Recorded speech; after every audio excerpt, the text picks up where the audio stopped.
Ernakulam sub ജയിലിൽ നിന്ന് കടന്നുകളഞ്ഞ പ്രതി പിടിയിലായിരിക്കുന്നു. ലഹരി കേസിൽ റിമാൻഡിലായ ബംഗാൾ സ്വദേശി മണ്ഡി ബിശ്വാസാണ് പിടിയിലായത്. ബിനിൽ കൊച്ചിയിൽ നിന്ന് വിവരങ്ങളായിട്ടുണ്ട്. ബിനിൽ, എങ്ങനെയാണ്, എവിടെ വെച്ചാണ് വണ്ടി അകത്താകുന്നത്?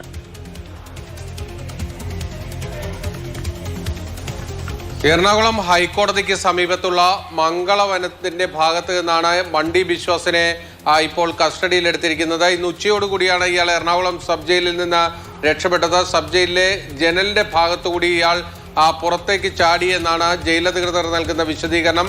ഒരു ലഹരി കേസിലാണ് ബംഗാൾ സ്വദേശിയായ മണ്ഡി ബിശ്വാസിനെ റിമാൻഡ് ചെയ്തിരുന്നത്. മംഗളവനത്തിന് തൊട്ടടുത്ത് തന്നെയാണ് എറണാകുളം സബ് ജയിലുമുള്ളത്. അതായത് ഹൈക്കോടതിക്ക് തൊട്ടു മുന്നിൽ തന്നെ. ആ ഭാഗത്ത് നിന്ന് മംഗളവനം ഭാഗത്തേക്കാണ് ഇയാൾ ഓടിപ്പോയത്. അവിടെ തന്നെ കേന്ദ്രീകരിച്ചുകൊണ്ടാണ് ഇത്രയധികം സമയം പോലീസും നാട്ടുകാരും ഒക്കെ തന്നെ ചേർന്നുള്ള ഒരു തെരച്ചിൽ നടത്തി വന്നത്. ആ തെരച്ചിലിനിടയിലാണ് മംഗളവനത്തിന്റെ ഭാഗത്ത് നിന്ന് തന്നെ മണ്ഡി ബിശ്വാസിനെ പിടികൂടിയിരിക്കുന്നത്. ഇപ്പോൾ എറണാകുളം സെൻട്രൽ പോലീസ് സ്റ്റേഷനിലേക്ക് മണ്ഡി എത്തിക്കുകയും ചെയ്തിട്ടുണ്ട്. തുടർന്ന് മറ്റൊരു ജയിലിലേക്കായിരിക്കും ഇയാളെ റിമാൻഡ് ചെയ്യുക. കാരണം ഈ ജയിലിൽ നിന്ന് ഇയാൾ രക്ഷപ്പെട്ട സ്ഥിതിക്ക് കൂടുതൽ സുരക്ഷാ ക്രമീകരണങ്ങളുള്ള മറ്റൊരു ജയിലിലേക്ക് മണ്ഡിയെ മാറ്റാനുള്ള സാധ്യതയാണുള്ളത്. ശരി, ബിനിലാണ് വിവരങ്ങൾ നൽകിയത്. എറണാകുളം സബ് ജയിലിൽ നിന്നും ചാടിയിട്ടുള്ള മണ്ഡി ബിശ്വാസ് ഇപ്പോൾ വീണ്ടും പോലീസിന്റെ പിടിയിലായിരിക്കും.